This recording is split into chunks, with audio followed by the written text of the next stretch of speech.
भैया लोग खाते जो कि इतना अच्छा हमने के साथ संगत करता नहीं जा,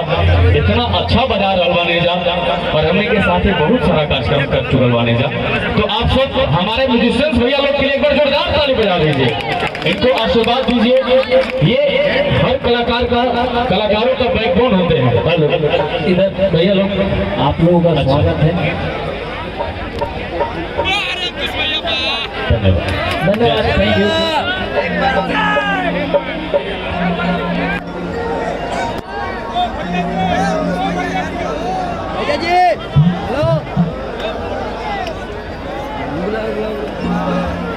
अच्छा भैया चलो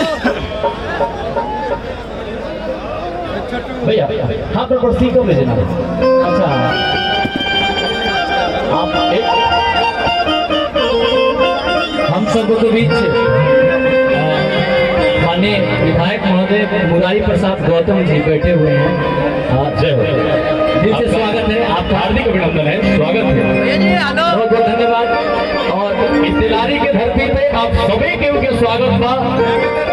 इतिलारी के जनता स्वागत कर रहा बा, अंकुश राजा स्वागत कर रहा बा, आप सभी के अभिनंदन बा। अभी हमने के एगो छठ में गीत बोले बानी जा, जौना में हमने दोनों भाई और काजल रखवानी जी कि आप सब देख ले हो, ध्यान से सुनिए सभी भैया। अच्छा करके छोटू, अगर एक गीत सुन ले ऊपर आप सब देख ले ऊपर तो पता हो, नहीं तो हम बता भी देता नहीं जे ना सुन ले हो, जे ना देख ले हो। जरा ध्यान से बात सुनिएगा भैया लोग। एक मोहल्ले में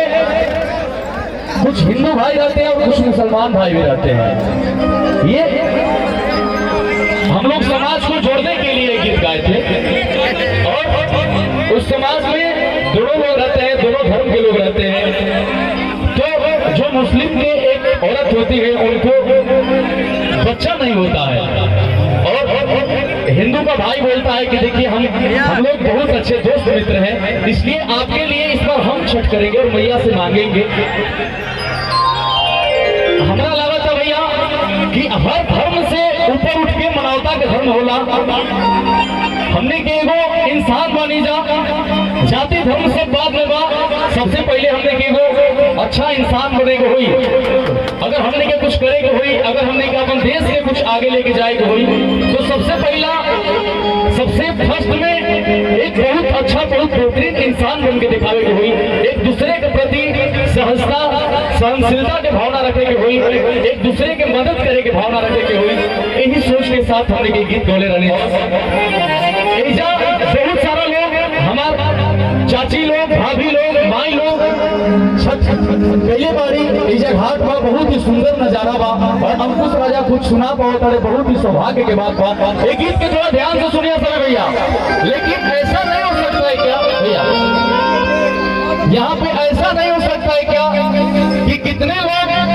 छठी मैया का पर्व इसलिए कर रहे हो जिनको बेटा चाहिए माँ से, और हम सारे लोग मिलकर के उनके लिए नहीं मांग सकते हैं क्या? यहाँ पे एक लोगों के लिए अगर सारे लोग मांगेंगे तो उनको क्या घट जाएगा भाई? नहीं, दुआ और प्रार्थना कोई किसी के लिए भी कर सकता है, इसके लिए कोई पाबंदी नहीं है और करना चाहिए। और अगर जे भी एक लोग भी ऐसा हुई जेके छठ यही खातिर करत हुई, जेकर बच्चा ना होते के लल्ला ना होते कि माई हमरा के तू बेटा दा, यही खातिर जब छठ करत हुई कोई भी एक आदमी, तो उनका खातिर सभी केहू के भी मिल के बेटा मांगे के बाद हम दोनों भाई भी मांगल जा। और गीत के उद्देश्य भी ये रहे आप सबके विश्व बुलंद बताने।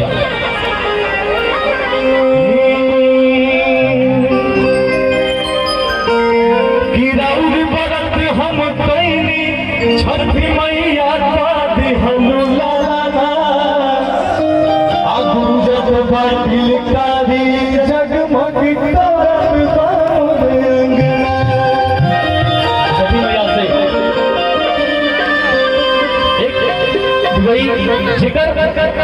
ऑलरेडी पहले से बाल बच्चा बारे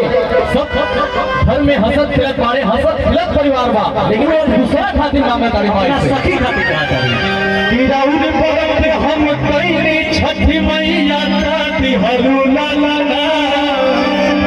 अगु जग बाकी लिकारी जगमग करत बामुरे कि एगो अहुरी तारा उपकार हमरा पर कि एगो अहुरी तारा उपकार हमरा भैया बोली में बैठ और कहा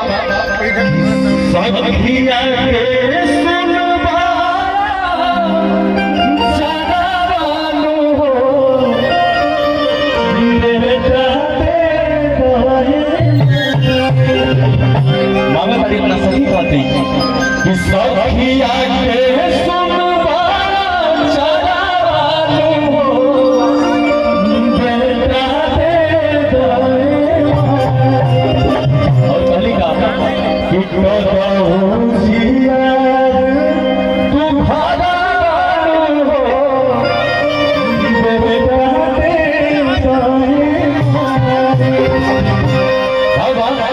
सखिया के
शादी ब्याह हो जाला के बाद सभी केहू के वो लल्ला के वो अपेक्षा के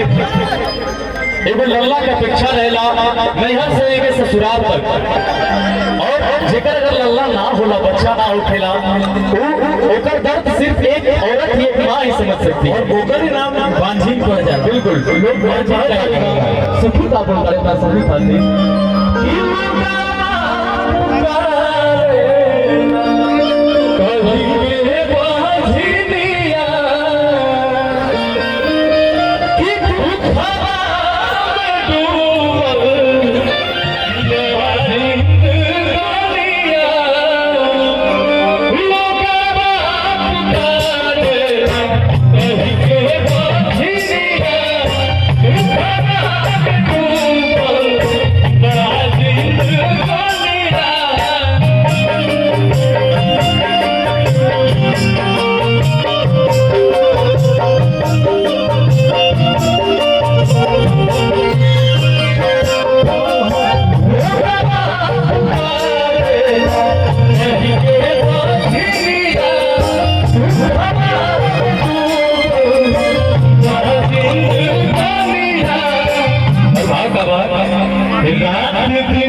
एक गीत में चाहता नहीं आप सबसे ना खाली अपने माता बहन लोग से चाहता नहीं हमने कि आप सब खातिर रात भर गीत गावल जाए रात भर डांस किया जाए खूब झुमावल जाए खूब नचावल जाए आप सबसे अपने दोनों भाई के नहीं हो रहा बा कि आप सब में से कोई एक ऐसा आदमी होती कोई एक ऐसा औरत होती है जिकरा लल्ला की बहुत आशा होती और वही आस लेके छठी माई के परब करत बाड़ी उनकरा खातिर आप सब केहू के एगो माई के दर्द एगो माई ही समझ सके ऐसे आप सब से विनती बा भैया चाचा लोग से ना खास करके हमार माई बहन लोग जुटल बारू आप सब से कहता नहीं आप सब तनी दोनों हाथ उठा दा एक बार दोनों हाथ एकदम दिल से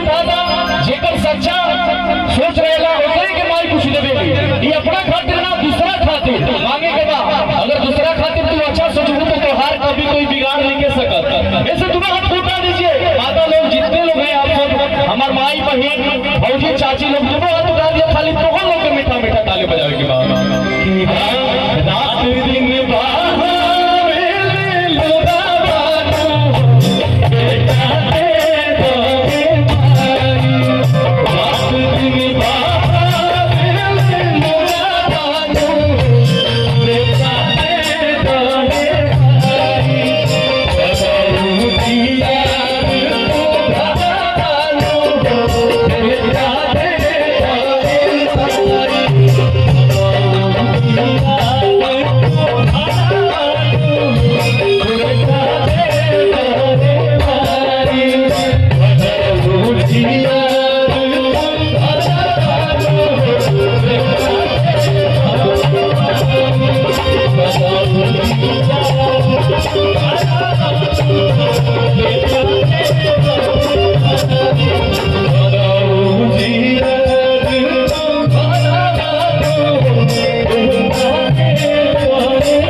एक समाज के जोड़े खातिर हमने के गौरी हजार और हमने दोनों भाई के